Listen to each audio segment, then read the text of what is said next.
Awesome. Well, welcome back, listener, to the fourth episode of Dice Hoses podcast. If you're still with us after the first three, thank you very much. And if you're new, welcome and good luck on your journey. I'd You like did to say you introduce the did say gang here. welcome listener. I know, Singular. that's right. That's the Freudian slip. It's probably just my son. That's the one on Spotify that listens. But I've got my co-contributor, or podcast, I should say, Derek. Cool. And then we've got the gang. Not Kevin. Kevin is on summer sabbatical doing summery outdoor stuff. So he disappears for a while. Hey, But we well, do have Evan, our South African immigrant. Matthew Stewart, our Polish Scottish immigrant. And Sean Murray, I don't know what immigrant you are, but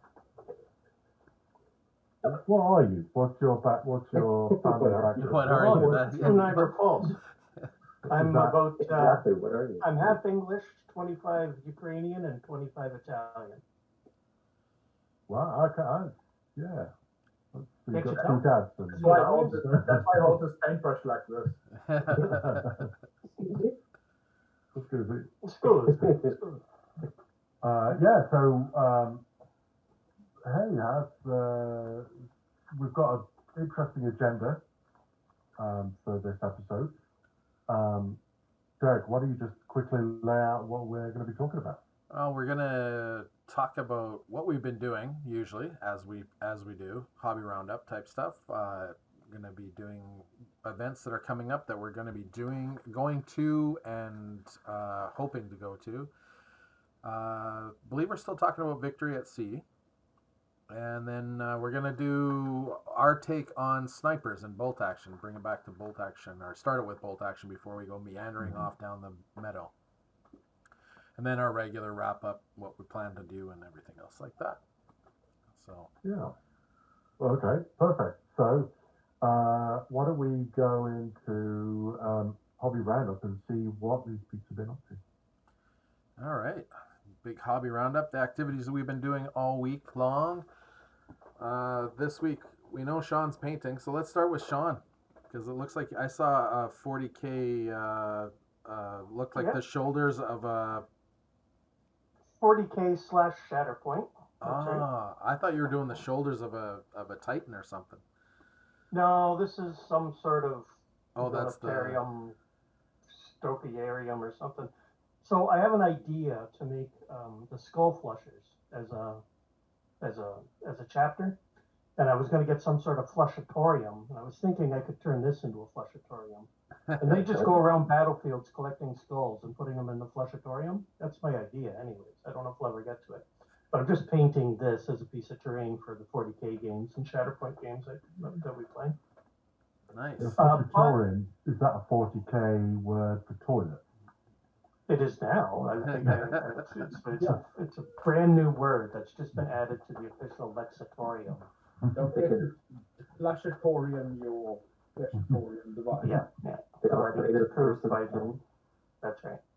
So, but painting, I'm actually not doing a lot of painting, and it's all because of the Victory at Sea, because I started playing World of Warships Legends, and now I'm probably playing for an hour or two a day now, which is coming directly out of my painting time, which is very unfortunate.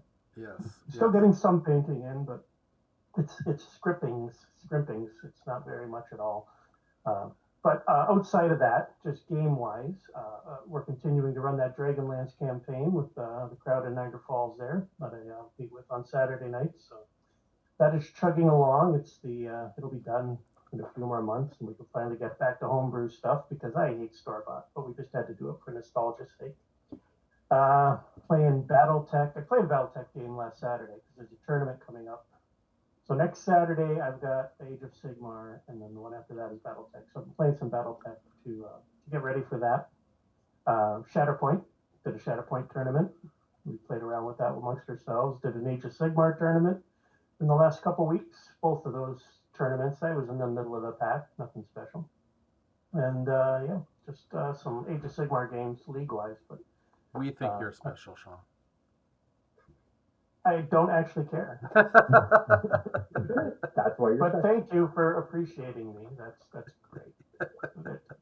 I mean, like I don't, but thank you.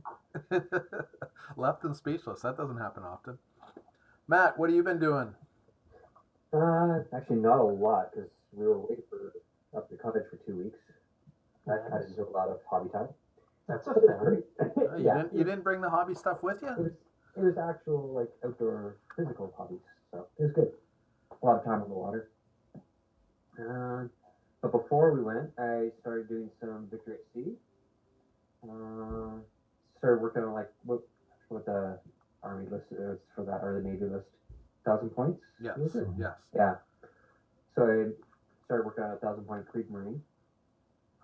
Had to throw the Bismarck in there just for You got it One. once, right? because I have it, so I gotta have it. And also I remember reading the book on it when I was a kid, so just gotta have it. I started working on some Shatterpoint for the game we're playing this weekend, or the mini tournament, whatever, house tournament. And Instead of Victory at Seas, Yeah, of Victory at Seas, we're playing Shatterpoint. yes, and Shatterpoint. I should have voted. I never voted in time. That's what it is. I think it was the right choice. I think I'm really excited to play Victory at Sea, but I'm kind of in Shadowpoint at the moment.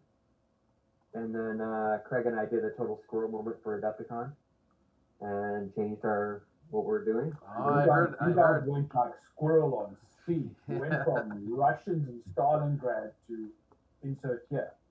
Yeah. So this month we're doing like a Dieppe force. Is that the right yeah, year? so, 42. Oh, yeah, that's right. It's 42, 43. I had it in my head it was 43, 44.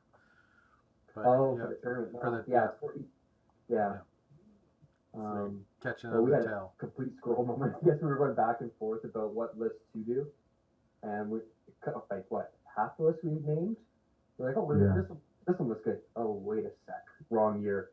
Yeah. Yeah, so we settled back on Dieppe, and I'm excited about it.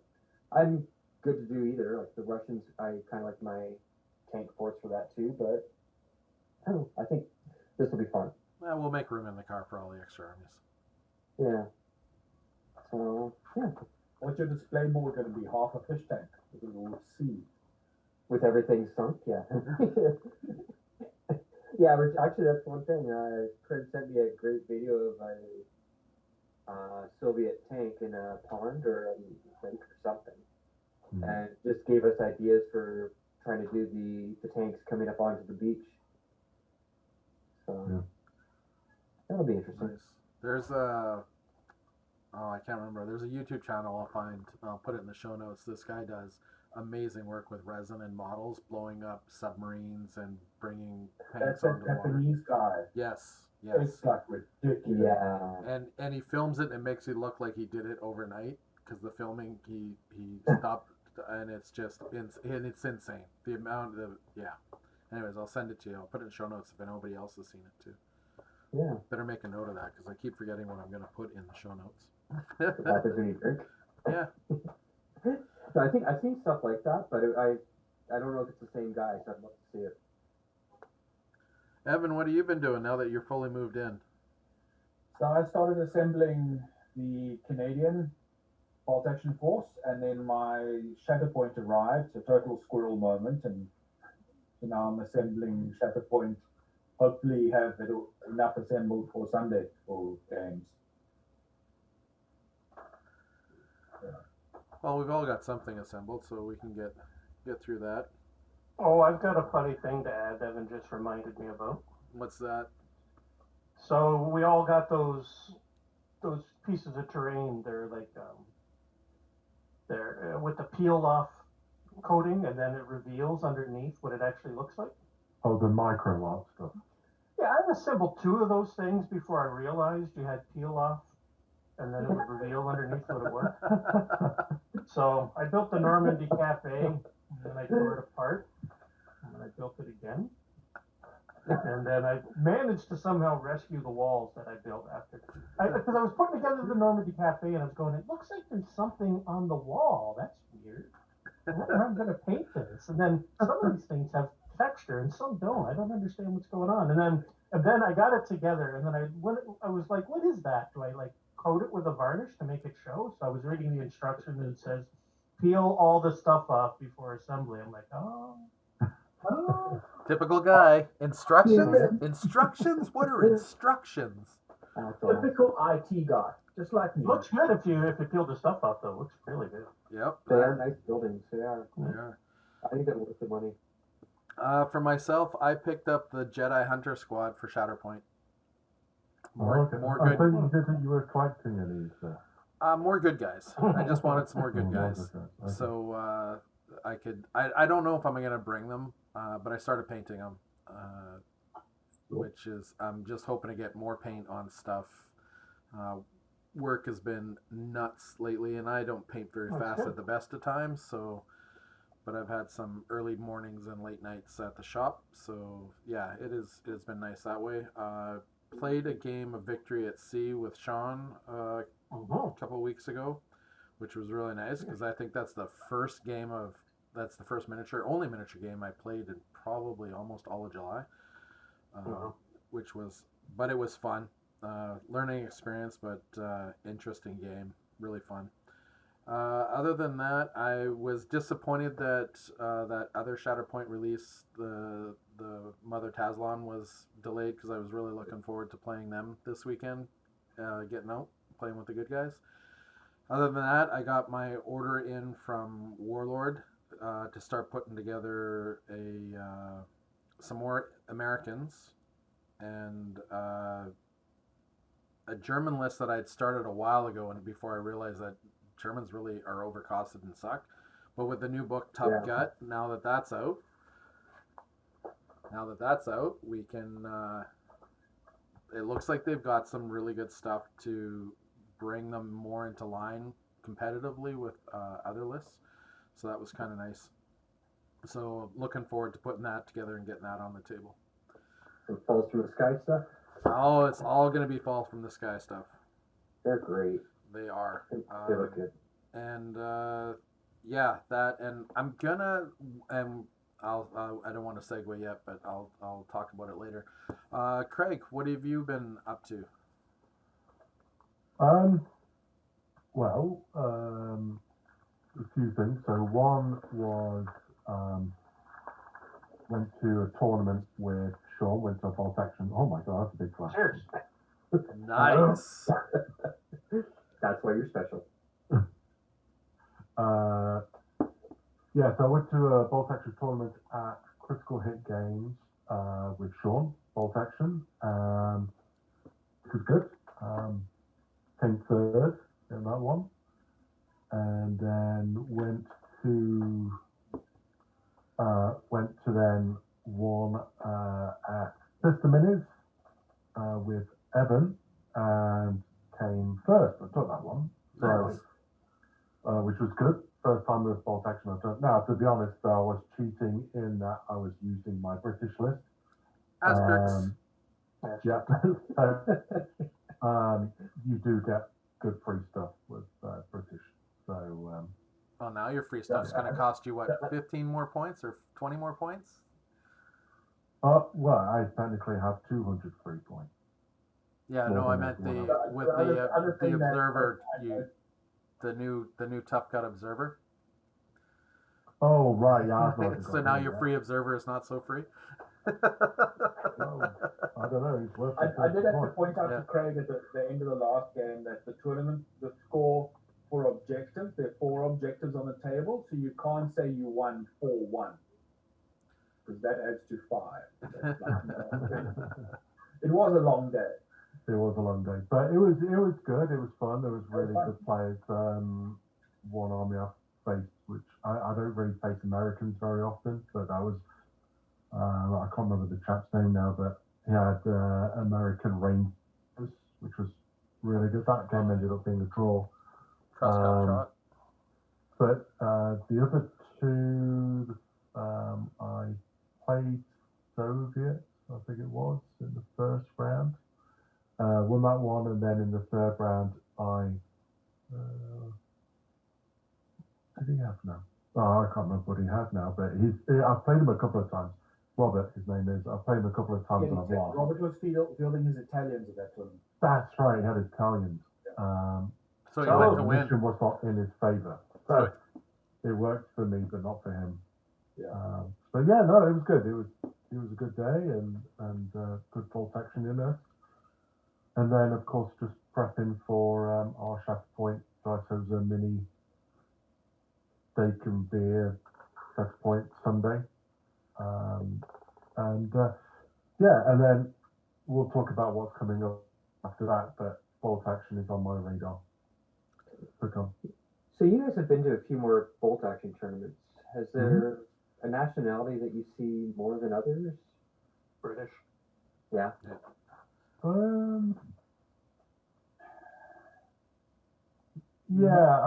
there was no other British players at Testimonies when we were there. I don't think. Yeah, no, there wasn't.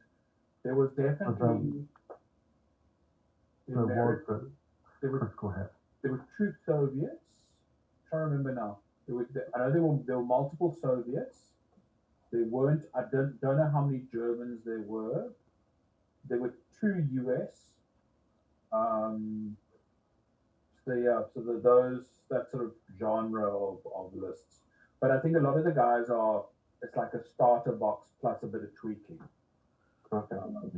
I know the one guy who started playing with Kyle, that's what he did. He did the starter box and he bought some other things just so he could give himself some options. Yeah, and it was his first tournament, his first game of playing bolt action. And he is total rabbit holes with us now. Now he's like full on world trade. Since then he's played Bloodred Skies with us, and he's coming to Shatterpoint on Sunday. Yeah. Every time he looks at us, he goes like, "This is going to cost me a fortune." Squirrel. Yeah. But his painting was nice as well. Yeah. And he's not a miniature painter, like you say, he's all relatively new. So, but it was good. It was a good tournament.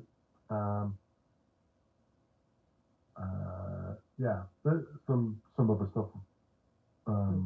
Feedback I'd like to give them, like around terrain and how it was played and stuff. But everyone seemed it was a good group of people. Awesome.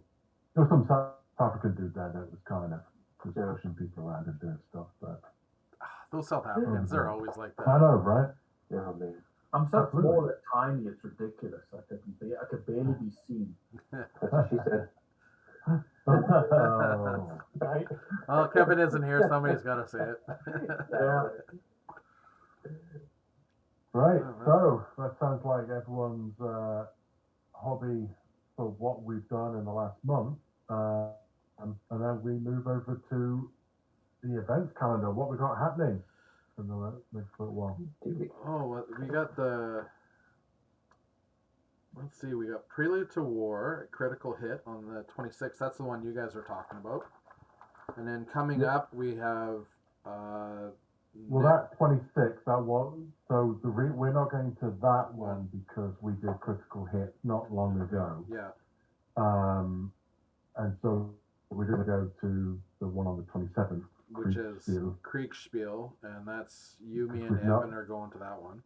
Yeah. Because it's a Sunday I've one not and been I to can that. go. It's a Sunday, and also it's a store I've never been to. Yeah. With a group of players I don't know. So My kids Looking forward to are that. going to camp that day. My wife said, I guess I'm driving them myself. And I said, yes, you are. you kind of volunteer. This is the only Sunday that they haven't canceled and rescheduled to a Saturday on me. I am going to this tournament, hell or high water. Yeah. Then the So 20. Go Where ahead. is that one? St. Catherine's? St. Catherine's, yeah. Yeah, 6. It's not the one that we went to last fall? No, it's some other place. Mecca Games. Mecca Games or 6 Square Games. They seem to alternate between the two names. Yeah, you guys have been there before. That's the one by the Okay. gym. It's upstairs. Oh, that's the one we were at last year. I was just there last night. Okay, So what then is the that's name where of the we're place? Is it Mecca Games or is it 6 Squared Well, Six Square Games is what appears on the receipt when you order, when you order something. But the sign out front is called Mecca Games. That's a nice So location. it identifies as one and then changes its name. Okay. Yeah, it's Okay, a fair good store. It's a good bunch of guys. Everybody Yeah, it's good stuff. We had a really good tournament there last year. So there's 12 players, I think, for this one. Yeah, which they is locked good. it down, right? Yeah. Yeah, it was originally going to be 10, but now they've got 12. I'm trying to decide whether I'm going to stick with my desert British or my desert British list, or I may take the new tough gut British list and put in some Maoris in there. That may be on the card. So I've got to play some of this, but I've got to send off the list for Sunday because the list is due Sunday. Yeah, So, I would have joined you guys, but there's a BattleTech that weekend, and it's the only BattleTech Total War tournament I've ever seen posted anywhere, so I gotta go. So yeah. And Then then what else have we got? September 24th is our Blood Red Skies tournament, the Battle of Burlington. We'll talk more about that a little later. And then October 7th, Kingston, there's the Bolt Action Open, and you, Craig, are going. Sean, you've got something else going on that weekend that you're not going, right? Isn't there a... 16th is a GT for a teams tournament at Mecca, actually. Yeah. Oh, okay. So that's what it was. But it's a teams tournament, and there's been you know the prep going into that. Well, Yeah. There's like a ton of prep going into that. Oh, yeah. Yeah, so Kingston Games, I think I went there maybe about 10 years ago. No, maybe even longer than that. For doing Fantasy Battles at the time on 40k, I think I remember playing. No, Fantasy Battles. So I remember this. I've been there before. It was a good store, good group. I'm interested. I wanted to go this. It was a bit out of the way. I think 2.5, just under 3 hours to You're get spending there. the night, aren't you?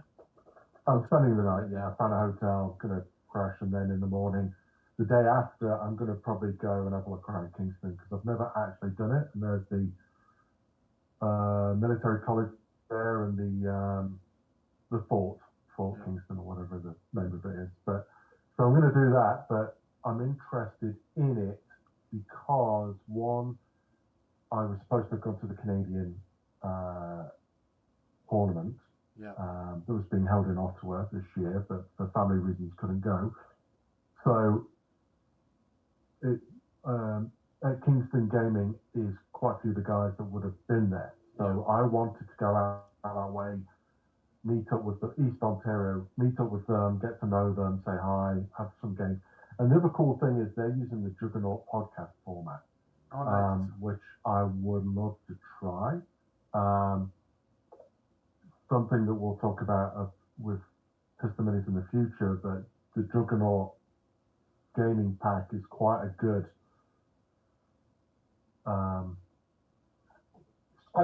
tournament. Yeah, it is a good pack. Yeah. I think we talked about it in our first episode, but yeah. So I'm looking forward to that one. I like meeting new people, new players, and what they're up to and stuff. So this will be. Isn't one of those playing the war players Andrew? Isn't he based there now? Didn't Andrew move there? no, I don't know if he stayed in Kingston because he got promoted. I think he got promoted out of the regiment because you're talking about the guy that was the colonel of the RCR. No, he went to Ottawa. Yeah, he went to Ottawa after he got promoted, so he had to leave the regiment to go become colonel or something. Yeah, to go somewhere else. So he won't be back in the regiment until they're ready for a new colonel. Right. To take over. Yeah. So, so quite a few things happening in the next while. I look to see more, but I think it's good to see more Bolt Action tournaments kicking up, and the first Blood Red Skies tournament I know of in Ontario. So I think that we're planning on running that. So, and that would be something I would love to see not only grow, but I'd love to be able to see where we can hold other like Bolt Action and stuff as well. Yeah. Like it'd be cool to build that up. So yeah, that'd be cool. So I'm looking forward to that. Spiel will be our first one. Yeah, I am too. So that is it for what we have for events from now until, well, the end of September. So we'll probably be recording before you go to Kingston, but maybe on the next on the episode 6 we'll talk about your Kingston adventures. Yeah, no, that's it. absolutely. And Kriegspiel. Have a good on it, Kriegspiel. Yeah. I like saying that. Keep thinking Okay, of well- the game. Yeah. So what we're going to do is we're going to segue for a moment. We're going to go and talk about Victory at Seas for a little while. We will be doing an episode on our podcast in the future that's going to be more in depth about Victory at Seas. But Derek and Sean had a game and kind of just wanted to get their thoughts on the game. What is Victory at Sea, first of all? You know, why was it cool? What were the things about their fleets that they liked or didn't like? And then what plans do we have for Victory at Sea in the future? So, Derek, Sean, Victory at Seas, is it Blood Red Skies with ships? No. No, I don't think so. I mean, I could see where you'd come across with that that association, but it's got a completely different mechanic. Where Blood Red The movement is different, and Yeah. the weapon, and there's weapon types Yeah. Mm. So it, that behave differently. Now, we did do a little bit of a mistake in that, only one. well, a couple, but we played submarines, and submarines are not meant for fleet battles. They're meant to be a fleet versus a submarine thing, and Yeah. more scenario based. So you normally wouldn't in a competitive, like if you were playing a tournament scene, you wouldn't have submarines Yeah. involved because Mm. they're meant to be their own thing. But we played with them, and they were fun. There was nothing wrong with them. I went and got some. I didn't But think there were. But there's different. It's why I'm stuck playing World of Warships now, because I'm checking out all the ships. So my fleet was just the starter box. Your fleet was just the starter Yeah, box pretty plus much. some extra small ships, right? Yeah. I took the, what are they called? Motorboat. Yeah. Like the suicide crafts. Like, You had Japanese, did you? Yeah. I was playing Japanese. Sean was playing as Italians.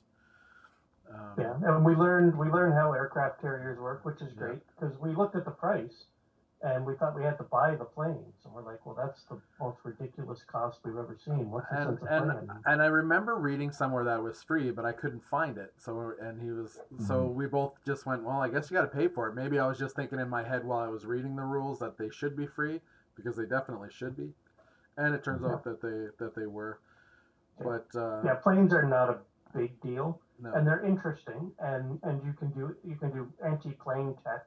So you when you get your carrier, you get to define your loadout. So you don't have to buy. Some planes cost more than others, but none of that matters. When you get your carrier, you get this many flights.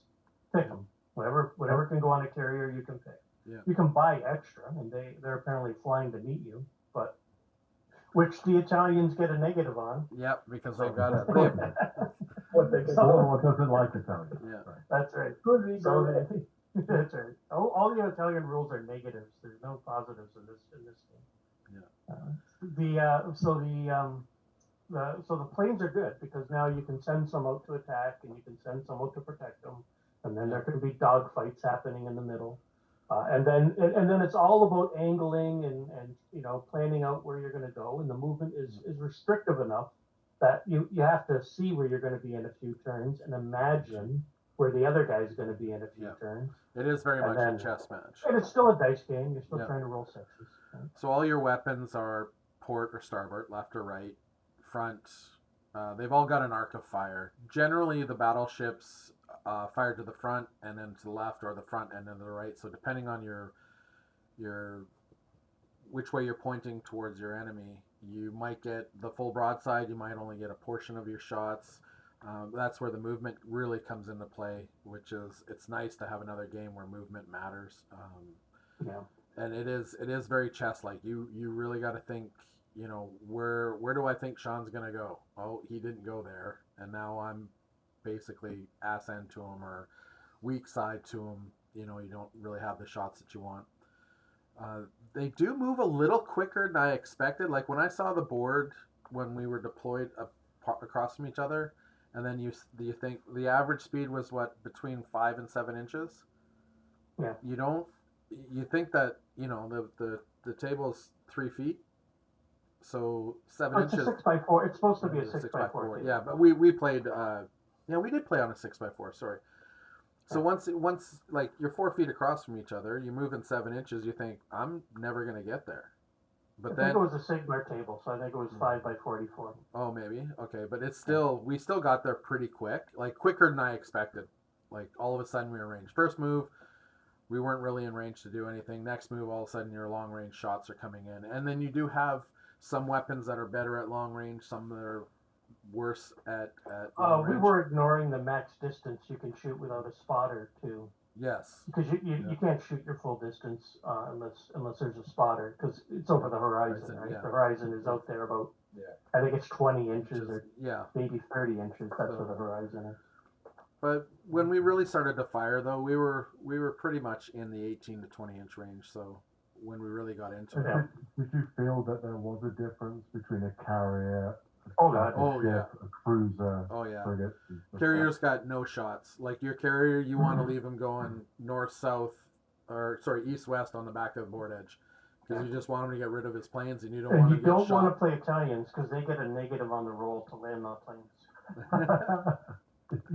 To land them on the aircraft carrier? Well, you would think that's where the wine is. They would actually want to go there, but So To the cockpit. That's and fine.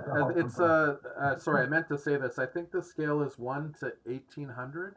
Yeah, it's 1 to 1800. Yeah, 1 to 1800. So the boats are still a good size. Like the battleship, the Japanese battleships and carriers are huge because yeah. the carriers were all built on Well, I just got battleship my hulls. super battleship. Whatever. Yeah, the Japanese built all their carriers on battleship hulls so they could rip the carriers off because of the treaty that they had signed before World War II. Oh, The yeah, intent fine. was to rip the top deck off and put a battleship deck on when they went to war. And it turned out carriers were better anyway, so they just kept them. But they are huge. The carriers, like the one carrier I have, I think is probably about 5 inches long, 6 inches long. I think it is big.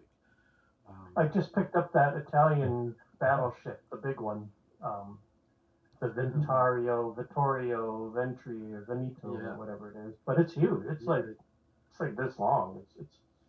It's huge. Yeah, that's What's the first? my wife says it's at least 6 inches. This mental image of the person playing the submarine going like, okay, my move is done. Yeah. Like, Well, submarines, what they do is they lurk. Yeah, And the guy who's running will march down where they are, and then you go wandering around the board, and he goes, "Ha ha! Submarine is there." they are So just that's it. and one he's screaming shot. like B5 hit. Yeah, they're one shot throwaways. So I don't know why they could be played in a tournament. It's probably the honesty factor of, yeah, look, I wrote it down. It was here, not over there. And it is a different play style too, Yeah. because the book says the submarines did not really engage in a fleet battle because Yeah. fleets were so. Yeah, they're all over the place. They would have been done, but they're only good for one shot. My Japanese, you get to start the game off launching almost all the torpedoes are one shot. That's it, because they're really devastating. They're hard to hit, but if they hit, they can trash a ship, which we found out quite quickly when I actually landed one. Yeah, torpedoes are devastating. So- Especially submarine torpedoes. Yeah. They're particular. The little ones that float around aren't all that. The Japanese have got an ability at the beginning of the game, before anything happens, you count how many Type 96 torpedoes you have. Usually they're just one shot, but the game says you get to shoot all of them, and you randomly hit. If you roll your dice, and you need a 6 to hit. So I think I had 5 or 6. I rolled 1 6, so I got a hit, but it's randomly allocated it because you're shooting them into the horizon, just hoping. and then you reload for the battle. So the Japanese actually get to shoot their torpedoes twice. So that was pretty cool. But they are like The some of the Italians get a rule where they get a -1 on trying to maneuver. and yeah. stuff. Just to show up. Some of the battleships have extra hull plating. I think they called it. I can't remember. I'm not really a Navy guy, so I don't know Torpedo a lot belt. of the They torpedo call it belt. Yeah, torpedo the belt. yeah. So it takes away some of the damage, which is kind of nice. I think it takes one off every dice, or maybe it's two. So usually when you roll to hit, if you hit somebody, you just do a point of damage. When a torpedo hits you, you roll 4 dice and you total the damage. Oh, wow. So if you roll 6, 4, 5, 5, that's 20 damage. And it just like battleships are sitting about 70, so you can like peel a big chunk of the battleship right off. Whereas Yeah. when a battleship comes broadside of a battleship and they're just plinking each other, they're literally just doing that. Here, take a point. Here, take a point, and it could be a long game. Until it's a critical. Yeah. Like you got that one critical that did 46 to me, and it was yeah. Yeah. You're really fishing for criticals, which aren't hard to get when you think about you roll the hit, and then you roll a 6 on your damage, so that becomes a critical. Yeah. So like it's not that hard to roll a 6 and just get lucky. 6 is There is- wound or criticals. Yeah, and this game is very, very dicey. Like if you don't get any criticals and I get 3 criticals, you're pretty much done. Like there's not a lot to come back to when you're suffering and you're not giving the criticals back. So if your dice aren't even remotely hot, this game will frustrate you. That's for sure. I know. Yeah, but it's Yeah. If but- you can't roll a 6, I don't know if you want to play this. yeah, but it is fun in the sense So that that, like I'll play against Liam. You could just sit there. it's knowing that though it makes the game not very competitive because you just know like I It's think it's a little bit of randomness to it. yeah I beat Sean, but I don't feel like I outmaneuvered him or outdid anything. I just rolled more 6s than he did. You got an amazing critical. And, and then it was like okay, it's over. So it makes it for a fun my game. planes are desperately trying to land. I don't think you ever landed your planes. They never went back for a reload. That's it. But knowing that competitiveness is not there makes for a fun game in the sense that a win isn't like I bent you over. It's like I got lucky. Like unless you're both rolling the same amount, it just seems like the dice can really give you that win really fast or just take it away from you when you thought you were going to do good. So How does the turn sequencing work? Is it I go, you go, or is it like bolt action, this ship, that ship, this ship, that ship? No, it's I go, you go, but it's based on initiative. So if you've won initiative, you move second. Right? So you can But see the where firing was alternating. The But, moving yeah. happened, and then the you firing alternated. and then Yeah. when you come to shooting, I'm going to shoot this one, you're going to shoot that one, but you choose what you want to shoot. Yeah. And then you put Okay. the marker. That is one thing. This game is token Marker. Oh, heavy. Holy Moses. And there's not even like they give you a bunch of tokens in the game, but we found 5 more tokens we could make to make the game easier. Like Yeah. you need a little bucket beside your ship to hold the tokens. Because they're Yeah, for instance, guns get destroyed. You want to be able to mark which guns get destroyed. yeah, so you got which guns got destroyed. Your hull is you can't turn. Your speed's down. Like there's just a litany of criticals that can happen to you. And then there's I moved fast so that you're -1 to hit. And yeah, it was just a lot. And then the measuring devices on top of it. So I could definitely make some more tokens for the game. But yeah, it was, and with that amount of bookkeeping, you got to understand that there's going to be mistakes made. Like, oh, I thought I did this to that guy. Oh, you did. Okay, should we re-roll everything? Like, almost going into the game, you should just say, hey, if we F up, we're just going to take it, or re-roll, or like just figure out what you want to do, because the amount of tokens that are required you're gonna miss them. Like we missed a couple of things, and it was No doubt. just like, oh well, Mhm. it wasn't intentional, but I could see if you're playing with that guy, it could easily be a Well, frustrating we'll- game. We'll do an episode, a future episode, where we'll dig down more into Victory at Sea. But Definitely. just Yeah, we'll to put some round up, pictures up and stuff like that too. Yeah. would you say that it was a good game? That it's a good game. Yes. Walked away wanting to play again. Yeah. Really enjoyed Okay. it. Yeah. Went and bought some more ships, got some more planes. So, Sean, I know that you are probably bolt action is not your forte system. Because it claims to be a World War II game, where Star Wars Legion has better World War II mechanics than Bolt Action. Yes. Right. So, if you've played, so far you've played Victory recently, Victory at Seas, Blood Red Skies, Bolt Action, which would you put in order? 1, 2, 3. Ooh, that's a tough one. Yeah, I guess only because I've only played one game, I would put Victory at Seas at the top. With more experience, I might swap it with Blood Red Skies. But of the three, my least favorite, it's no secret, is Bolt Action. I like playing it, Mhm. but I can't take it seriously because you can drive a transport within charge range of a unit, get out a flamethrower, and then flame them. That just seems comical to me. So yeah, The most Okay. the most often used tactic to deliver a that's flamethrower. right. The most often used tactic of World War II. There's one secret trick in which the Nazis do it. Oh, that's too bad. They lose. Yeah, so we'll come back to Victory at Sea, but I think if I remember, guys, we're going to be in the month of September playing Victory at Sea.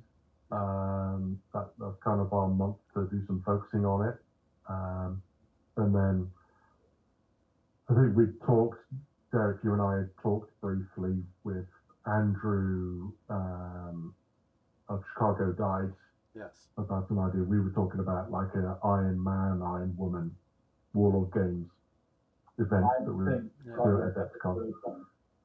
Land, sea, Hmm? and air. You have to have a third one. You can't. It's Iron Man, Iron Woman, Iron Thing. Okay, Iron Man, Iron Woman, Iron. I am Pronoun. whatever. Okay. Iron, whatever you want to be. So Iron Class, Iron Penguin. So Hey, full metal. yeah, full metal. So okay, so that Victory Sea sounds pretty cool. We'll do some more digging. I've got British Fleet, so I need to get on with that. I actually like everything with Warlords though, or actually any game system. I actually bought the models before I played it. So when I went to tally up what I've got, I actually bought about 3,000 points of ships. I'm like, and this I was one wondering ship, why you were buying 600 so points. many. What? But I want to use it. It's HMS Nelson, and it's got the guns on the front of the ship, Yeah. which Oh, cool. is very weird. So, Different art, yeah. So Yeah, the way different you art. steer the ship will be different. but it's 600 points. So I'm like, okay, I'll go see how this plays. Way better than the HUD. But we'll see. I'm looking forward to it. I'm looking forward to painting it. Like Blood Red Skies, I love painting Blood Red Skies because it's They are simple things fun, to paint. full, and done. Yeah. Cool. Okay, so that's Victory at Seas. Now we're going to jump on into the coup de main, was what I think that we call it. So where we're going to look at the The role of the sniper. topic of tonight is the role of the sniper in bolt action. So we thought that this was going to be really easy, right? That we were just going to be like, there's just a couple of snipers and stuff. But actually, there's a list of about 9 of them. Right, Yeah. there's generic sniper, and then there's about 9 others. So And generic isn't even generic because yes, most rules say two men, 1 rifle. Some of them say 2 men, and then rifle and spotter has a pistol. Yeah. The Yeah. Italian, most of the ones in the Italian book say rifle, They don't have the word one in front of it, except for the Italians. It says 2 men and it says rifles, plural. No, So but you're the left to Italians, assume that they both have a rifle.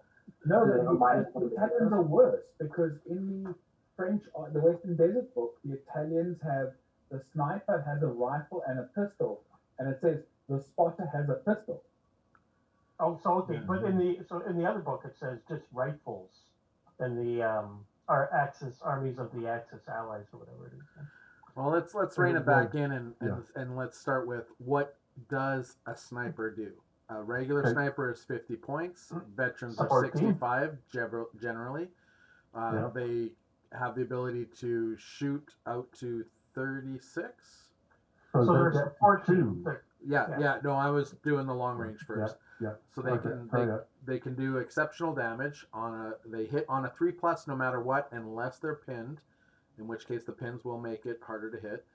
But nothing else affects their ability to No. shoot. It does if they have lost a team member because it's yeah. a team rule. So the Yeah. two Or rules pins. of it's team and sniper. Yeah. So if you're a team and you go down to the last person, for most snipers, you're at -1, and then for all the pins. But Yeah. then you ignore everything else. That's where I was getting to. So the only thing that affects what they can, any modifier that they can have is pins and whether they've lost their sniper or their spotter. Yeah. They can shoot scoped to 36. If Yeah. they don't shoot scoped, because it has to be beyond 12, and of course you can't Correct. pre-measure. Yeah. So if it turns out it's within 12, you miss. You don't get to shoot. Yeah. Correct. Yeah. That's us. Yeah. If you Yeah. decide you're going to Yeah. take the guess and think that it is less than 12 and you do the non-scope shot, you can shoot. But it isn't exceptional damage, and I do believe all the modifiers do come into play. Yes, it's only when you have the scope that you. Yeah, that you ignore everything. Yeah. And Yeah. don't forget the rule for those who don't know that if you're shooting sniper mode, you can't move and shoot. Yes, exactly. Yeah. So But there's Well- a caveat to that. There well, was a we'll caveat come to back to that. So this Yeah. is a very important point because, and we'll talk about the Gavir 43 team later. Yeah. But under the sniper rule, a sniper can shoot with a scoped rifle if it is given a fire or ambush order. Yes. So we'll come back to that because I think we may have a discussion about what I think some of you think it can do and what it can't do. Yeah. So anyway, so now if you don't use the scope, both of the team can fire their Yes. weapons. Yes. So if they've both got rifles, or they've got some machine guns, or they've got whatever, they can actually do that. They're also a small team as well, so they're harder to hit Yeah. when being shot at. And the other thing is Forward that deployment. they do have forward deployment, and when they do shoot with the scoped rifle, it's always exceptional damage. Yeah. And you ignore gun shields and extra protection rules. Yeah. So if you've got Soviet engineers with body armor, doesn't matter. You don't get the body armor. Headshot. Yeah, just a headshot. Off you go. They also Um, remove teams if they damage. Yeah. Yeah. So that's your sniper, and then the team rule, of course, is that if you go down to one person left, you're at -1. And you also have to make a morale to stick around because you lost half of your unit. That's correct. Yeah. So, based on just that rule, nothing else. We'll go into the others later. But based on that rule, what role do you think a sniper has in the game? What do you see the purpose of a sniper doing? Or how do you actually use it? So What was that, Sean? Counter sniper. yeah. Okay. So I normally, in my French list, I always take a sniper because for two things. Number one, it's an extra dice. And number two, it's firstly counter sniper. And secondly, it's counter special thing in the squad that is coming towards my forces. or that I'm trying to go against. Flamethrower, machine gun officer, that kind of thing. Of the two, the 50 points for one dice is probably the most That's appealing, because that trying to get the right amount of dice and still have effective units is a lot of the juggling, right? That's Yeah. pretty much the only reason I put it in my list is that extra cheap dice. It's a order dice that I can, it could bring me from 11 to 12, 12 to 13. That's usually where you want to be if you bring a big punchy squad that costs a lot, like Gurkhas don't, but they should. But anything else that fights like a Gurkha does, generally they're really expensive, so that cuts into your dice pool. I don't. If it wasn't for that, or if the sniper was worth more and I could get other cheap units to get that order dice, I would do that. I don't know that, this being that we're not playing the Juggernaut pack, and for this very reason, they have to hit. They're going to hit 50% of the time. It's a 3+. Generally, what you want it to shoot, like Evan just said, a flamethrower, 66% of the time. A flamethrower is going to be a vet. So you're only going to kill it 16% of the time, 33% of the time, because you're going to need a 5 or 6 to kill it. Same for, you might lift a team, like if it's a mortar team. Generally the mortar teams are inexperienced or regular because people are trying to save points. You might be able to lift it. But if you're not playing the Juggernaut pack, you don't see a lot of MMG teams. You don't see a lot of mortar teams for that very reason. Now, if we're playing the Juggernaut pack, where machine guns do that extra pin, then you see more machine guns, then I would add it for not just the dice, because then you've got that chance to remove that extra pinning thing. But again, if you're bringing machine guns and you don't want them lifted, they're probably going to be regular veteran, and you're going to 66% of the time you kill it to 33% of the time you kill it. I just don't know if it's worth that aggravation. But for 50 points to have an order dice every time, all the time. I think that's good. I love snipers. I agree with you. The 50 points. That's a good thing. A small team, particularly hard to get. You've hit it somewhere. It's in cover. It's got the range, so it's usually over the 24 inches of normal weapons. You either have to get it with another sniper, or you range in with artillery or a mortar or something. So there's a nuisance element to it. For me, though, I don't actually. It's nice if it kills something, but most things in my army, I don't expect things in my army to kill you. I expect things in my army to pin you, because I'm actually going after the objectives. If I kill you, great. Like, so if you throw up a machine gun, it's nice, guys, but to put a pin on you and make a test is great. Like, a lot of there's a trend at the moment for mortar teams to be inexperienced. Yeah. No spotter, right? Well, if I get the shot, I don't have to kill you, but if I get a pin on you, right, you're now taking tests on 7. Yeah. Okay, yeah. So I'm making it harder for you. The other thing is, I started to do where I will put a sniper shot on a unit I'm about to attack with a flamethrower, because I know if you still got action, you're going to have a modifier. One, if you choose to shoot my truck up, my magic circus truck up, you're going to have to take a test to do that. Or if you've already acted and I hit you with the sniper in your pins, in anticipation for something going wrong, you're going to be at -1. Turn off for my front and for my Gurkhas when they're charging, because if you still shoot, you're going to get -1 to shoot me. So I use the sniper in combination with other units, but the aim for me with my unit is to get the pins. Yeah. That's really, so it changes then the benefit of a sniper. It's not oh my gosh, this guy's not killed anyone. Now, the problem I find is that you seem to roll twos more often than you. And than you you're think, not right, getting or you're one. not getting that pin after all. Right, yeah. So I find that annoying. But I am happy if out of the 6 turns they've hit something 4 times. That's what I'm paying for, and if it kills someone, great.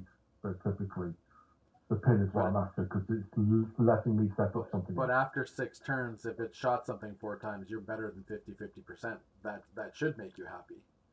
Well, no, 66% of the time I should be hitting something, right?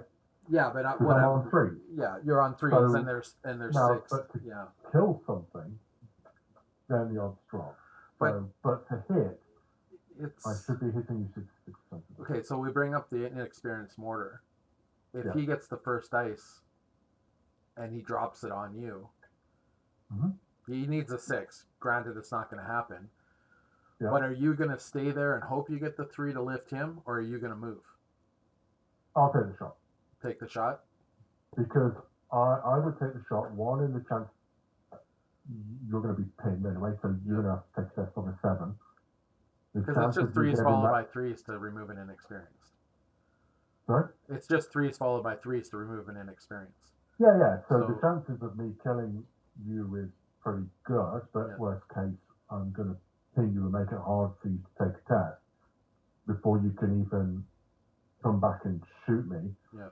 And you're going to need a 5 then on the second round to come and get them. Typically, when it gets to a 5, that's when I bugger off. Okay. But again, I'm losing 1 dice. Right? I would Yeah. rather you're shooting my sniper with your mortar teeth than shooting my infantry. Yeah, but generally infantry are moving anyway, so it's always going to be a 6, where a sniper sticks still. Until Depends you, if I'm at the Yeah, objective well, or I not, mean, for the right? first turn or two, it takes you to get to Sure. the objective.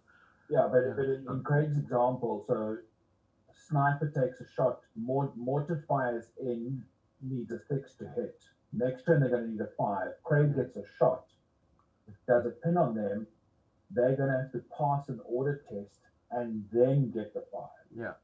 So it's like you're stacking the odds in your Unless there's an officer nearby because he's inexperienced, you're probably going to want something nearby to in that bubble. Yeah. My point is, at what point do you not shoot? Inexperienced, do you shoot? Regular, do you shoot at regular? Do you shoot at So, veteran? okay, so And the only reason I say that is because, like I said, for the first 2 turns, generally everything else is moving and it's going to be 6s. So if I'm going to drop a 6, I'll drop it on your sniper. If I've got a spotter and it's artillery, what do you do then? Because now you can't shoot back at me. Say I've got a regular mortar that I'm using a spotter to range in. Now you have to move because you can't remove my getting a 5 next turn. It just seems really easy to shift the sniper for the first 2 turns and make him nothing more than a 50-point die. It depends. Yeah, okay, granted, but it also comes down to your deployment, like where yeah. you're putting your sniper. Like if you put him on the middle floor of a building, he's going to be pretty hard to shift. You're going to have to try and drop the building or sniper him or assault him. Like what happened in that. I'm looking at Craig like, Craig, are you putting your sniper in a building? No building for me. You don't throw in buildings in both actions. No, Craig I don't. ruins them. Craig used to. Craig still does. Craig is a member of the Buildings Alcoholics Anonymous group. Yeah. The Public Society. Yeah. Nobody went in It's not a buildings, fucking no building. But I found though a lot of times artillery, you get into artillery duels, right? Yeah. You So how often is someone actually going to go after your sniper over another artillery piece?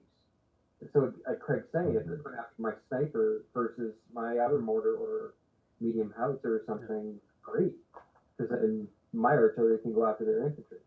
I'm just basing it on like infantry is going to be moving for the first 2 turns. They're not digging in. They're getting to the objective. They're getting to the front. So you're going to pick on the things that can't move. Artillery. If I can see the artillery, that might be a choice Yeah, too. But I'm just saying, like when I you've think got it this depends on option, the army you're playing yeah, against, though, right? And the mission, because sometimes you have to protect. You have units that, like when I played the Rangers, he had a free move and Yeah. sat on the objective, right, from turn 1. yeah, Before turn 1, he was on turn 1. Okay, so my mortars and snipers were just picking on that one unit because I needed to soften them up Shift to them. my Gurkhas. But I agree with you. I think if you're, depending on how you set up your mortar and your sniper and the mission and how the infantry are moving and stuff, yeah, I do agree with that. But I would rather lose my sniper than my mortar or my artillery. I want my artillery for later game. Yeah. Mhm. No, and I was So just I would sacrifice my To go sniper to what for Craig is saying, artillery. like in the one, because at Testimonies we played, did we play the Juggernaut missions? I think we did.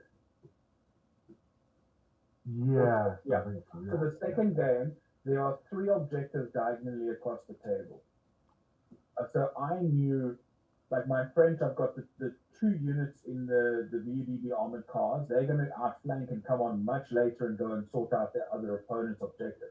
Yeah. So I was purposefully putting my sniper to be a zone of control against someone coming to that middle objective. Yeah. So it's very situational on how you play. Granted, in that game, my sniper couldn't hit a damn thing, but the opponent did send 3 squads of troops against my sniper. And that was awesome for me because Yeah, it was I like, was gonna say that seems like a okay. bit of a rookie mistake there.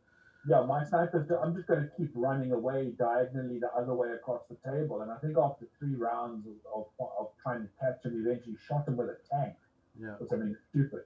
But it was a huge distractor for him. Yeah. My point Which worked. my point is more that I think if you're taking the sniper because you want it to be a workhorse, you're taking it for the wrong reason. Yeah, I agree with that. The sniper is a 50, or I had an extra 15 points that for whatever reason I couldn't find a better place to spend it. You get a veteran sniper. It's if it does anything, I think that's the bonus. It's worth, you're buying an order dice, and if that order dice does anything, it's a bonus. Now that's not all snipers, as we're going to get into. There are some other snipers out there that there's just no reason not to have them. I'm thinking of the Finnish and the new German one, in particular.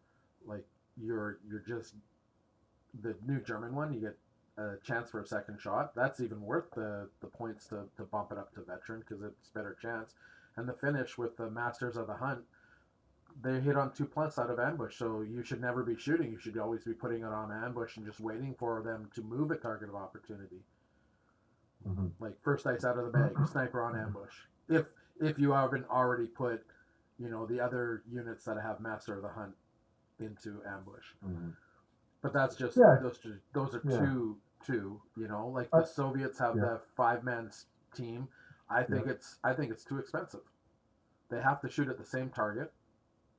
Yeah. And they're what, 120, 150 points, and you get 2 snipers and Well, there's 2 2 spotters. Soviet sniper types. There's Yeah. 2 units. So, Yeah, I'm talking about the sniper team where you get 2 snipers, 2 spotters, and an NCO, and I think it's 120 or 150 points. To me, that seems a little too much. I don't think Yeah. you're going to get the work out of it. Yeah, it's leaning to become too expensive. There's better 100-point units. You can get dogs, Exactly, yeah. dog Yeah. mines. It's an order dice, and it's going to do something. Yeah, so I think we all would agree that snipers are generally favourable to have, generally cheap dice to have, generally can have an impact on the game, but don't expect it to kill everything it's not that effective. And the last thing we did talk about is the fact as well with a sniper with that 2-man team, you can actually use them to take or contest objectives. Because they are infantry. So they are still quite useful for that. The amount of times with my forward observer or my officer that I've managed to contest an objective in the last round or so because of that, and snipers can do that as well. So, okay, why don't we jump in and look at some of the other units? There's 2 Soviet ones. There is the Sniper Detachment, which is, and both of these are on page 121 of the Stalingrad book. But this one is a 5-man squad. So it's the Sniper Detachment, it's got an NCO, 4 men, 65 points, because you have to buy them as veterans, you can upgrade, so you can buy 2 sniper rifles at 30 points each. So basically your unit ends up being 125 points for 5 guys. So you've got 2 snipers, 2 loaders or 2 spotters, and the NCO. Now there's 2 things about this. One is they can't be put in ambush. They have to be given a fire order. Okay? And the second thing is that when they do shoot, they get 2 shots, but it has to be at the same target. Yeah, can't split. So you can't split them. So you could say I'm both shooting at the mortar team, but if both shots get the exceptional, then great. But if not, it could be a waste depending on what you're shooting on some of the bigger units. So that's 125 points, but that is 5 guys. I think it's too much. What if you said it's 65, the 65 base, what does that 65, get but you? there's no sniper rifles in there. Okay, so 65 is just a 5-man unit. Yeah. I would probably Yeah. take that for a 65.5-man unit. Yeah. No, I agree, just, yeah. 65 points for an order dice, and Yeah. it's a 5-man unit, so they're probably going to stick around longer, Mhm. or hopefully longer. You got more. Yeah, I don't think it's worth it. I don't think 60 points is worth 2 sniper rifles to put into a 5-man unit, which also reduces the effectiveness of the other 2 guys. So if your NCO's got a rifle, you get 3 shots. If you don't give them sniper rifles, you've got 5 guys getting 5 shots. Yeah. That to You can't me play the makes. NCO to a submachine gun, but yeah. I'd rather 4 shots than 4 rifle shots Okay, so hang on on. 65 points. So if you give them snipers Mhm. and sniper rifles, sorry, do they inherit the normal sniper rules like getting forward deployment? I would assume so. There's nothing Because then I would on take that. otherwise. If they're Yeah, a but- sniper team, they can. Because then you've got 5 guys forward deploying, and that's going to change the dynamic. I don't know. Because if it doesn't say so, then When Right. you buy them, are you buying them as a sniper team, a support Yeah. team, or are you buying them as an infantry platoon? That'll tell you where they go for Yeah. setup, right? Just What? Craig put his they are glasses on and try and find it. they are classed as infantry. Okay, I don't think they get forward deployment. I don't think so. Yeah. Okay. So that makes them even more reason to space 65 points for an order dice. And I'm sure that the Soviets have cheaper order dice that you could get, but maybe maybe taking a Isn't couple that of big like units. a 400 dude Soviet inexperienced squad or Yeah. something stupid like that? I mean, there are other ways. No to, rifles and pitchforks. Yeah. No, I think that one's too overcosted for me. I can't see myself. I can't see anybody really taking that one. Although that said, Sean and I did play against that unit in Adepticon in the doubles, and it scared me because I wasn't sure. Up until then, all my snipers were Finnish snipers, which hit on a 2+ out of ambush. So I saw 2 snipers, and I was starting to get a little scared. But then when I looked into it more after the game, I was like, there was no reason. So the first time you put that on the table against somebody that doesn't know, they're going to be scared, and it is going to be the distraction Carnifex. Like it's going to be a total distraction piece. So maybe it's worth that, but against an experienced person, they're just going to look at you and say you wasted 60 points. You could add a 5-man unit running around in the backfield or running up to take objectives. Instead, you have a bunch of shots that you can't even forward deploy it to get. You've still got to run them up. Yeah. Okay, that's fair enough. The next one is the Zaichata, which is a 120 points. They are 1 NCO and 2 men, and they can choose to shoot. So the leader, the NCO, is a veteran, and the other 2 are regulars. No, actually, it might even be. I've got a book right here. They may even be. Oh, they're inexperienced. So if the veteran gets shot, they go down to, if the master sniper is killed, the squad drops to inexperienced. If they no longer have the veteran to guide them. They no longer have to guide the veteran to guide them.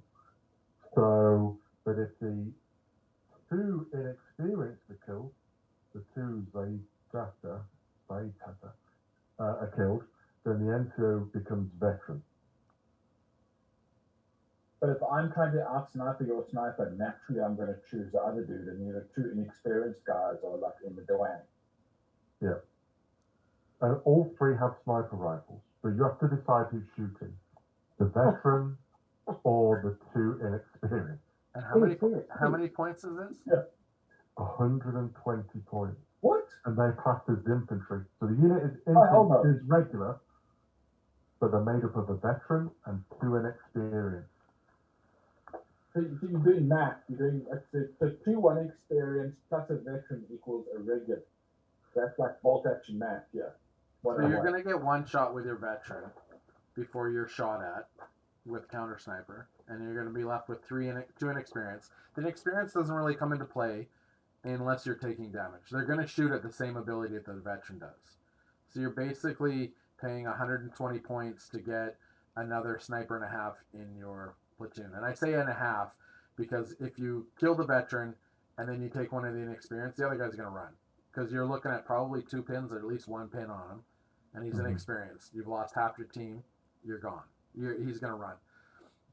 Again, I think that's too many points. 120 for something I think is just, you're paying for an order dice. Again, everything else is bonus. I don't want to pay 120 points for, well, I guess you're guaranteeing yourself 2 shots before you're running away. Yeah.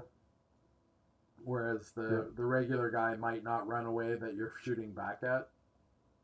I don't know. Well, what's interesting? Go ahead, Alan. Derek, it's -1 for inexperienced shooting. Oh, that's right. Yeah, so you're hitting on 4s now. Yeah. Instead of 3s. Well, that's true, because you ignore all negative modifiers except pins and loss of spotter.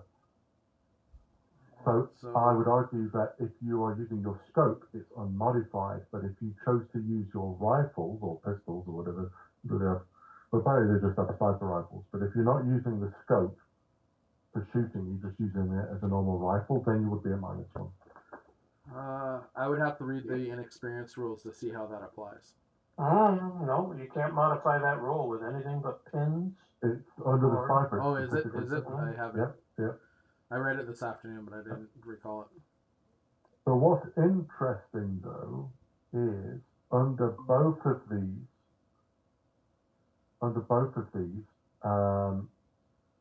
Soviet units, neither of them, it's weird, neither of them have the team or the sniper rule. Yeah. That is weird. Which means they don't have the forward deployment, and they're not protected by the sniper rule that is inexperienced gets -1. Well, that means if you shoot the loader, they don't get -1 to shoot because they're not a team. Because I wonder if that's I think you have to have the mistake. sniper rule to be considered a sniper. I don't know. That'd be an interesting. You'd have to check the FAQ. It might be FAQ'd. Yeah, we'll have to check that. I love sounding like an idiot on the internet, so it's a good thing nobody listens to us. That's right.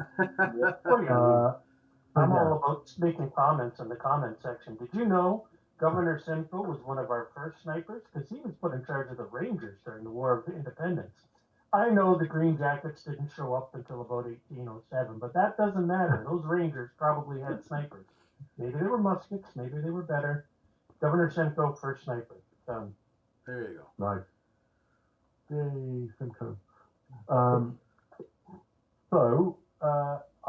don't think I would take either of those units. I don't want to plow 70 more points into a sniper team. But I agree, both of those units, I would not have either of those. And then the more I think about it, this sniper being 50 or 65 points, if all he does is lift a machine gun or a mortar team off the board, he's basically made his points back right? Mortar teams are, they're not 35. They're 45 or 60, aren't they?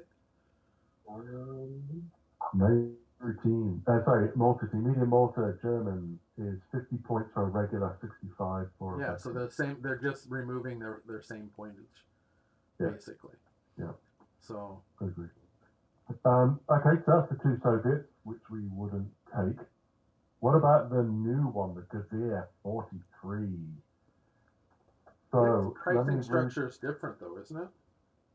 So in the special rules under the Gavir, it does say sniper, it does say team. Yeah. So they both come under that. It has fire and maneuver, and it has semi-automatic. So the semi-automatic, easy. If you've got a veteran, it's a 4+, you get a second shot. So basically, in a 6-round game, you should get 3 extra shots for your sniper, right? So you should, on average, be shooting with a veteran about 7 times in a 6-round game. Yeah. Right. So you think, okay, I'm getting an extra pin, whatever. And he's got fire and maneuver, which means he can move and shoot. Not with a scoped rifle, though. No, but he can. With a rifle. Yeah, but he can. Not with a scoped rifle. But he can move and shoot. So unlike most snipers, when they move and they're hosed, or they're shooting at -1, he can move and shoot without the -1. Yes, for their normal rifle. For the normal rifles, yeah. Yeah. So just to clarify, the Gavir does not get to use the scope and move, because a sniper can only be given fire or ambush, not advance. Yeah. But still does make him useful. A 4+ or 5+ to shoot again for an extra 5 points. Yeah, for 5 points. So Yeah. regular, rather than 50 and 65, you're looking at 55 and 70. Mm-hmm. I would actually maybe even think of going veteran with this unit, but I think just because you're going 4+ to shoot, 5+, I don't know if it's going to be worth it. So maybe you try to find the extra 20 points 20 points, because I normally buy just a regular sniper at 50 points.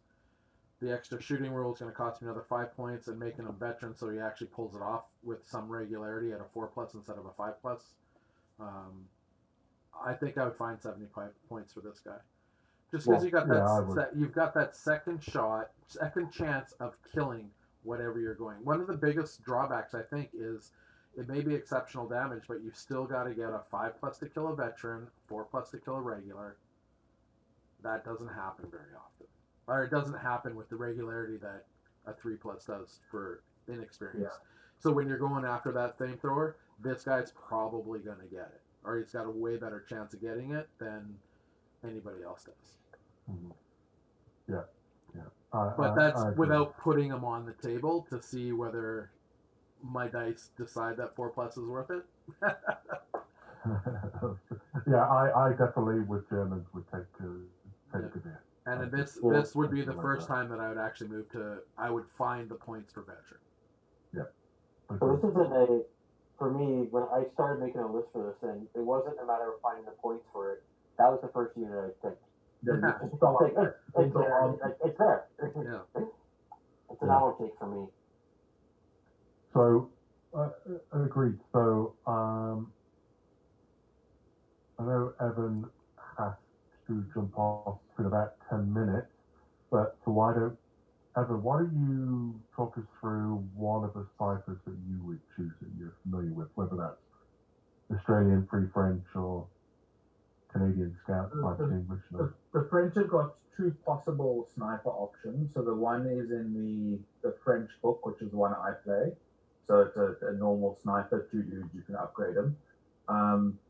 And the same sort of points system, 50 for regular, 60 for veteran, I think it is. The other one is in the Free French Army in the Western Desert book. And that's where it's 1 man. So he's classed as 1 marksman who gets the sniper rule. That was it, traditionally, according to history, it was the best shot in the unit. He got a sniper rifle and said, "Off you go," kind of thing. So he's 40 points for regular and 50 points for veteran. I believe that is also for all of the nationalities in that book, because the Polish have it as well. Okay. That's the armies of France and allies or something. Yeah. Is there a -1 for them being on their own, or In the Western Desert book, I'm assuming there would be, but I don't know. I don't know if that's been FAQ'd or not, because I don't know, because why would you take that sniper if he's a man alone -1 already? It wouldn't. I don't think there is, because he's a one-man team. Yeah. He hasn't lost. Yeah, someone. he isn't down to last man standing. He is the last man. That's how And he they wouldn't have the they team operated. special rule either, would he? So Yeah. that's Yeah. what And the other interesting one I've been looking at is the because I'm going to be building a South African force at some point, and South Africans traditionally, when we play sport, we support South Africa and anyone playing against Australia. So looking at the Australian, the sniper, they have the sniper has the standard rules. However, they have a army-wide rule that the sniper gets a thing called aggressive patrolling. So it has two factors. So number one is the Australians automatically win the roll-off to see who deploys the forces first, the forward deployed first. And the second one is no enemy can be deployed within 18 inches of them. So no enemy forward deploying can be deployed within 18 inches of that forward deployed Australian. So you've got quite a zone of You can influence. take the middle of the board and just push them right back there. Yeah. You can take this big bubble. Yeah. Yeah, And then they follow the normal costing points of snipers later on in the book. That's literally 3 feet in the middle of the board. Yeah. No. yeah, that's quite good actually. That would be worth it for Yeah. that ability. Okay. I would pay the extra points for that if there's any extra points for it. No, it's their national rule character. Oh, the national rule. That's right. Yeah. Yeah. Just like the Finn sitting on a 2+. It's a national rule. You're not paying extra for it. Yeah.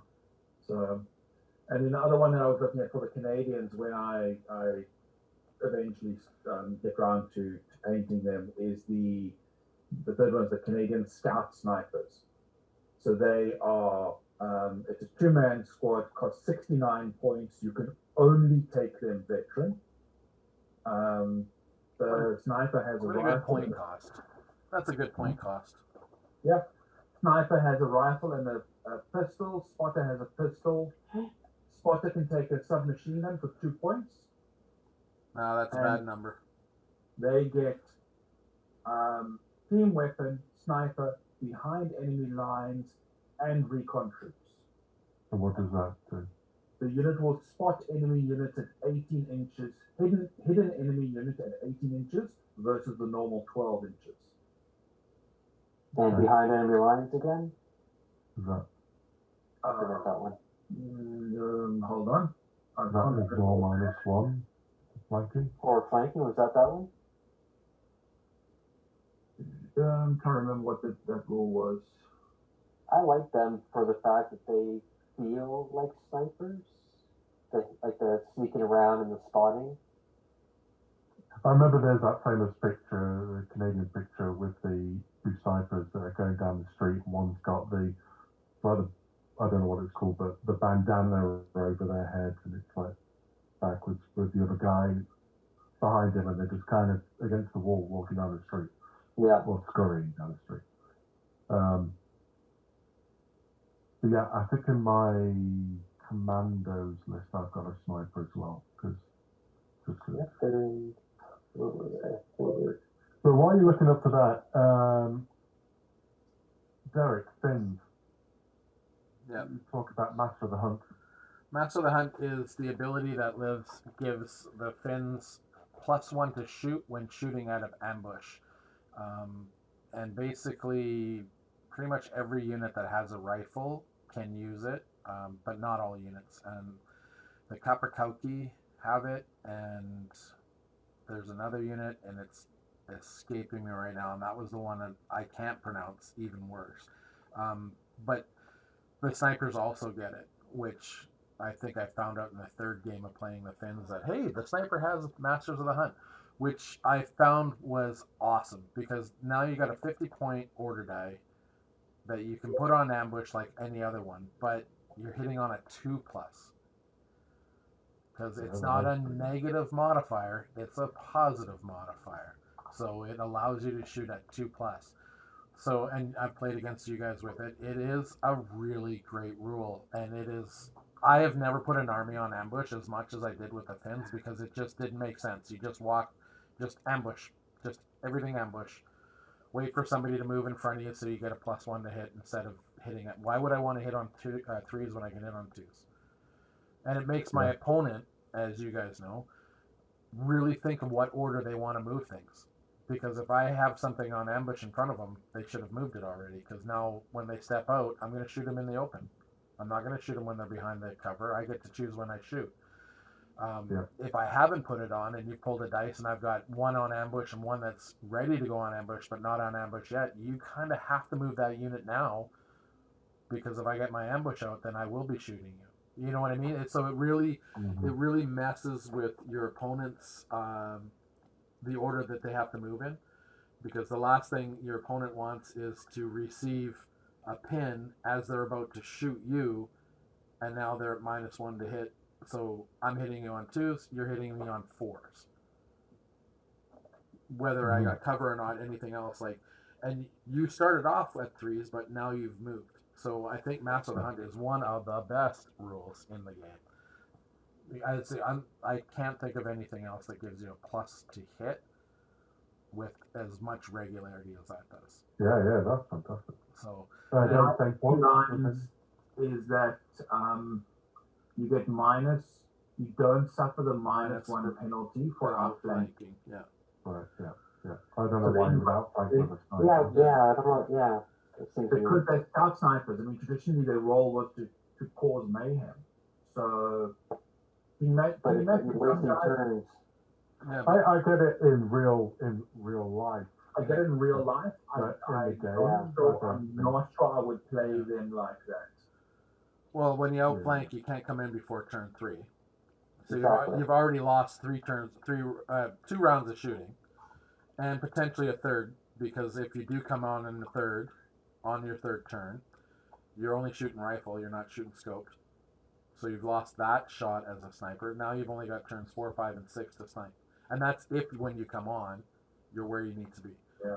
So the only thing you're really picking up is the recon troops to spot hidden enemy units at 18 inches rather than 12. but if you don't, if you don't outflank, because if they're off the board, No, that's what I'm saying. Like, yeah. not too many people are going to outflank with them. yeah, So then that's the only special rule that you're going to have that's useful. yeah. And that's So only in situations where the enemy's hidden. So you're paying 4 extra points because you go from 65 to Griddle 69. Yeah. To gain the ability to spot hidden at 18 inches, and that comes into play on what, one scenario? I think so. If there's a scenario, there's maybe one scenario In the main a rule day book. tournament. In the main book, there's one, but is it going to be in a tournament? Don't forward observed things start counting as hidden? Or deployment? Hidden's a different thing that you don't no, see in a lot no. of missions. They count as being in cover, but hidden is you can't shoot them at all until you get them spotted. I think it's, unless the scenario says it, then it's typically spotters. Yeah. They get they always count as down. Yeah, it's But not not down. It might even be. It might be a negative. It might be a negative. Another negative to hit, but I think it's you can't shoot them because you don't know they're there. No, you can shoot who? Spotters. You can shoot spotters. Hidden. Oh, in the scenario, yeah. It's -4 to hit. Oh, is that what it is? Yeah. Hidden So units, super yeah. sixes. So Super 6 no matter what. Yeah. Whereas if you've got the recce ability or whatever, then you can spot them as normal. Yeah. So, but I don't think that's worth Yeah. Not a bit extra now. Because, so I just would have regular Canadian. Okay, so it sounds anything else with Miss? Does the Italian? Well, there's if you like Very quickly the commando sniper is again it's 68 points, 2 men, rifles, pistols, spotter maybe places rifle with submachine gun for 2 points, team weapon, sniper behind enemy lines, which again we now figure is not worth it for snipers, and tough fighters, which how often are you going to get your snipers into? I guess that last ditch run them up to take an objective. Or if they get charged, because that's one way to get rid of it. That's one way to I get rid of would a sniper, right? say though, in a last play, last third part of the game, having two veteran Marine commandos or Marines running up with tough fighter Mm-hmm. is not something that you want to face in the last round or two of the game. Like, because that's potentially 4 dice, Yeah. right? Yeah. That's potentially 4 kills there that you're like, oh. And it's not just the end of the game though. If you've got them on an objective or you've got them in an area, do you really want to charge in if you're not Gurkhas and take a potential 4 loss? Yeah. Which I mean, if dice are dice and they're swinging, you're running in with 6-man unit and you get 6 dice, they get 4 dice. You could lose that. Mm-hmm. You're likely to lose 2 if it's regulars, right? You're likely to, but so I mean, you could need to get 3 yeah, dice to win the combat, which against, and you need it to becomes get dicey 3 though. fives, right? Yeah, So really, you need 9 dice. It becomes really dicey to take those guys off the objective. Yeah. That might be like if you're going to forward deploy them on an objective, that might be something you'd want to do with them. It might be worth the 3 points to go from 65 veteran to 68 veteran on that. The extra 2 points for the SMG. If you're fighter without it, so. Yeah, no, I'm more thinking the shots of somebody coming in and you decide to unload on them. Defensive. A defensive fire if you haven't shot yet, if you're in ambush, it might be worth it. But yeah. I could see that one. I would probably pay for that just for the tough fighter, just because you can put them in more tenuous situations or places and know that they could just swing in your favor. Like, I'm putting snipers on the board for the hope to swing in my favor anyways. A couple extra points to maybe get a better swing, then that's... And those 3 points, it's an SMG on an NCO somewhere. Yeah. Yeah. Sean, do you... I think that's good. That's why I probably took commando snipers. Sean, do you know anything of the Italian snipers? Absolutely. The generic selector there in the Armies of the Axis, as I already pointed out, they're a little OP in that the observer also has a rifle. So you can... If you have 2 rifles, you you're can not sniping. 2 rifles. Yeah. Right. 2 rifle shots. Little OP, I'm surprised. It's the secret sauce behind the Italian army there. That's the game winner right there. Yeah. When they're not And into the their price was cups. at -1 for something. Yeah. So that's where the wording is weird in all these lists. So the Yeah, commando. usually it says 2 men, 1 rifle. Yeah. Okay. And then you know where Derek's going with that. Yeah, but for the commandos, Yeah. it says rifle, I need to plural, Thanks, guys. pistol. See you later. See ya. See ya, take care, man. Yeah, a lot of them say it's pistol, or a lot of them just say 1 rifle. Yeah. No, like this one, it actually says rifles, plural, and pistols. Oh yeah, yeah. So I they got got- both. Yeah. And then Just showing up the Italians. That's all they're doing. Yeah. So, but then Do your rifle and the raise your pistols. and then the Canadian one, Skipper has a rifle and a pistol. Spot has a pistol. So Sometimes in the Western Desert have that. yeah. Which is another thing to think of when you're buying these things for the dice. Are you going to get 2 rifle shots? Not necessarily. Yeah. Like if something's within 12 and not within 6 because you got 2 pistols. You know? Yeah. Yeah. So Usually your pistols is desperation unless you're those commandos or something. But Or an assault. yeah. Yeah. Anything else about snipers? I think that it Alright. looks like snipers generally are on the favourable side. Not always, but on the favourable side because their team seems pretty good. Soviet team sucks. But I think out there says otherwise. Sounds like the Australian sniper team's pretty good with that taking up the middle of the table or whatever and not allowing forward deployers close to them. French for their cheaper guys, the Italians for having 2 rifles. Without them, the Italians Right. can't make it. And the Finns with their ambush getting a +1 sounds like pretty good. I think the Finns is Maybe definitely that an auto type of include. The thing. rest of them would be more like the Finns would be an auto include. The rest of them would more be if there isn't a cheaper way to get an order dice, like dog teams or such. Yeah, I think Even a transport, a 35-point truck might be worth it. yeah, If you're just Yeah. You fishing need for one that. of them for your flamethrowers, right? Yeah. that's right. Yeah. How else do they get up on the point? Okay, so that's snipers for bolt action. If anyone has any other topics you'd like us to talk about, just let us know and we will happy to chat about them. But Yeah. snipers this time, we'll see what else we've got on to talk about. I'd like to talk about on mortars in the future, but coming to the last 30 minutes of this episode, we're going to jump on to the Battle of Britain, which is the Blood Red Skies event that Dice Hoses is hosting in September, on September 24th, and is now, not only are we being sponsored by Warlord Games, but we are now being sponsored by Tistaminis, Yep.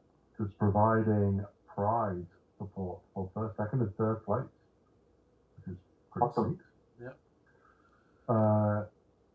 Anything we want to add about that? I'm just going to go through the whole thing again just so everybody knows. It's going to be on September 24th at Dice Hoser Hall. You can find all the specifics for start times and whatnot on our Facebook page.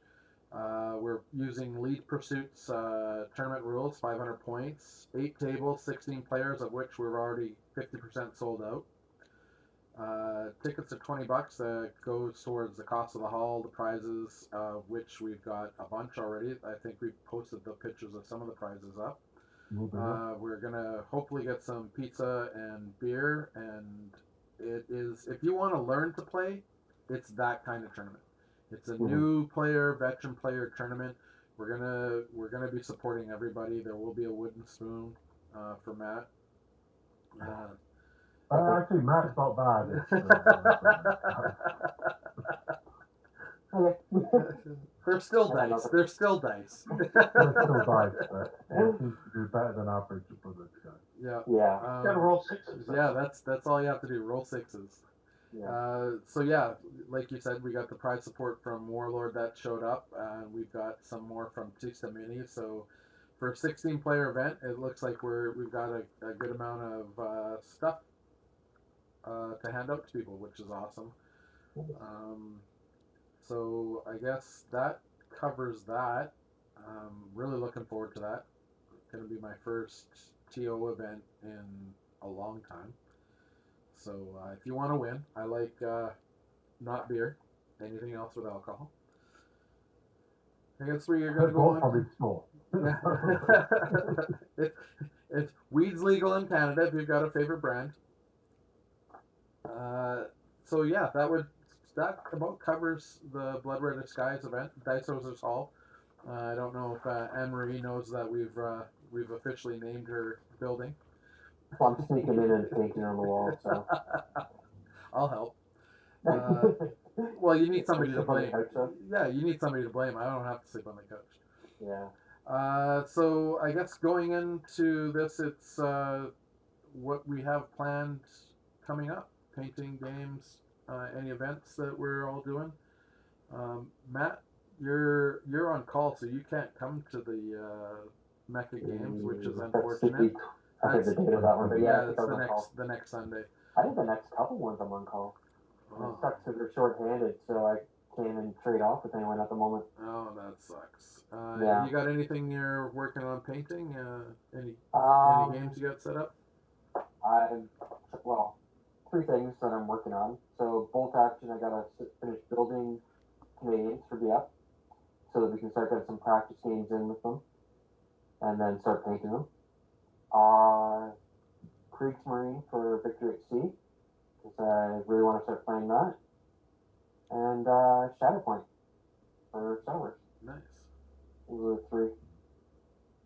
And that's about it at the moment. I don't need to add anything else to my. I am so looking forward to Sunday's Shatterpoint. Just to be out with the guys. Probably my first outing in about a month now. Everything's just summertime. Yeah, there's always an excuse when you got family. Life gets in the way. So, Sean, what do you got planned? You got coming up? I join you guys on Sunday for our Dice Hosers event, our little Shatterpoint thing.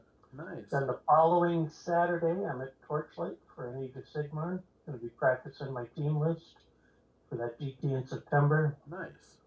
So it's got to be somewhat competitive. I've been placed as a defender on the team, so I have to be able to get all my tactics and grand strategies, get those objectives as often as I can. I don't have to kill anything. All I got to do is move around and Live. score points. And I'm good at that, moving around and scoring points. So.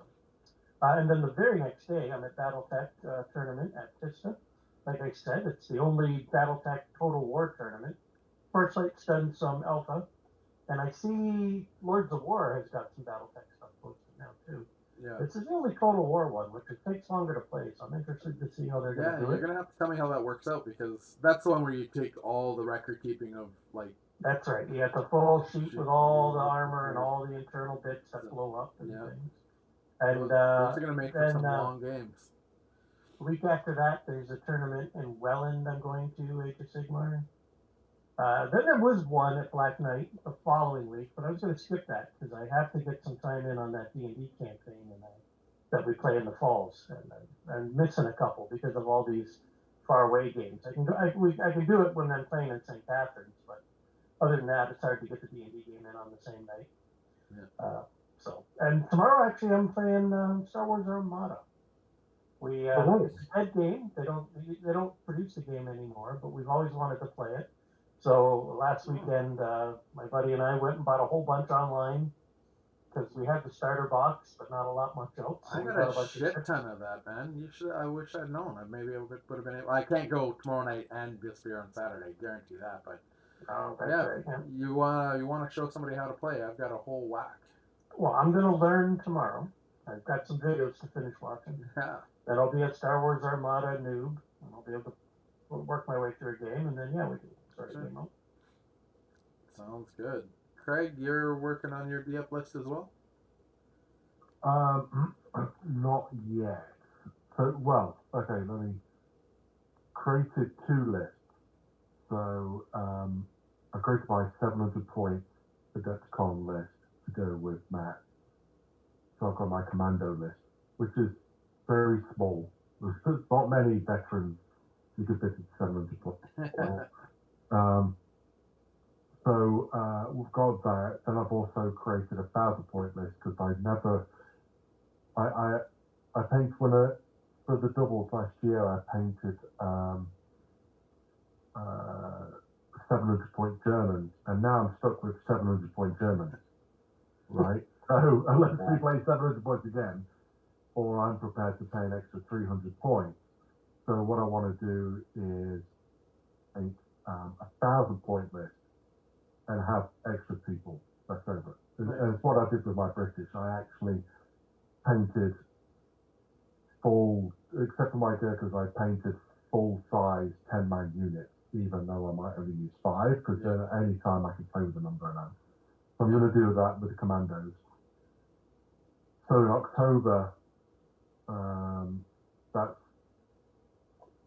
when I'm going to build. So October through to March is bolt action calendar for me. That's when my focus is on building, because the first 3 months will be the commandos, and then the following 3 months will be building my Stalingrad Soviet list. for the Sunday Mega Battle Stalingrad game that we're doing with Dave. So I've got to do that. I've got Victory at Sea to do. I've got my British fleet. I suppose if I could just build 2 ships and I've got my 1,000 points. I don't think it would do very well. And I'll probably, we've got the Shattered Point on Sunday, so I think after Shattered Point Sunday, I will be putting Shattered Point on the back burner for a while and focusing on Victory at Seas. Yeah. And then after that, I'll go into bolt action. So, and then of course we've got Kriegsspiel next Sunday. What are you bringing there? Go to that. I'll take my British, but I've just got to figure out whether I'm taking a Western Desert British, early Italian, or I'm playing around with the new Tough Gut list. The problem is Gurkhas aren't as good. Those Gurkhas aren't as good as the others. They're priced Gurkhas as they should be. You watch. I bet you that's gonna be a replacement. I can see it I coming. think it should be. I think everybody. I think that's what it should be. Yeah, and I can see people saying you can take Gurkhas now as long as you take them out of Tough Gut. Yeah, 17 points. It's still good. It's not as good as rounding up half the enemy attacks, but winning draws is pretty good. Yeah. Yeah, that's good.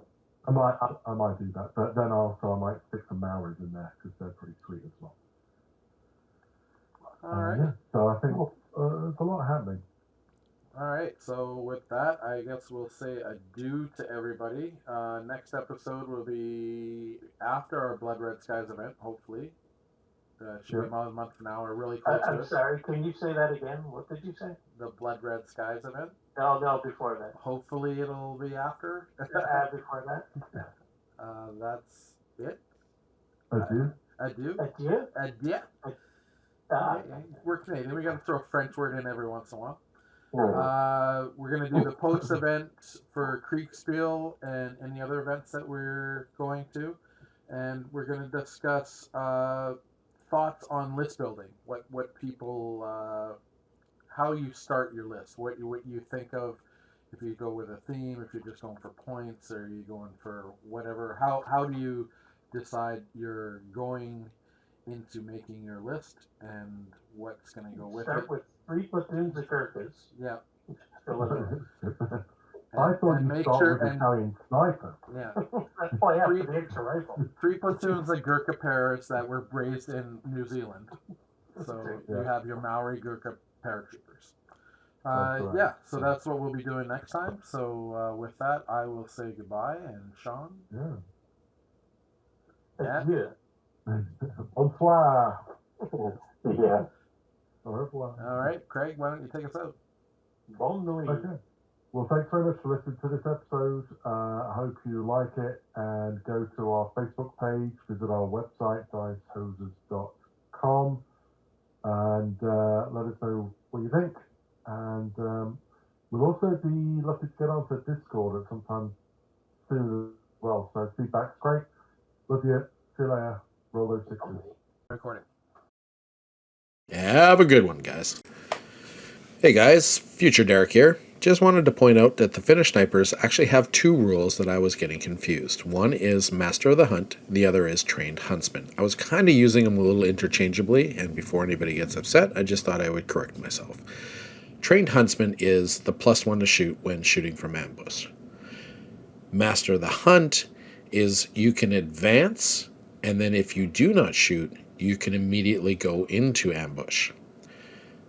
I apologize for kind of commingling the rules there, but I just wanted to clear it up at the end. Have a good one, guys.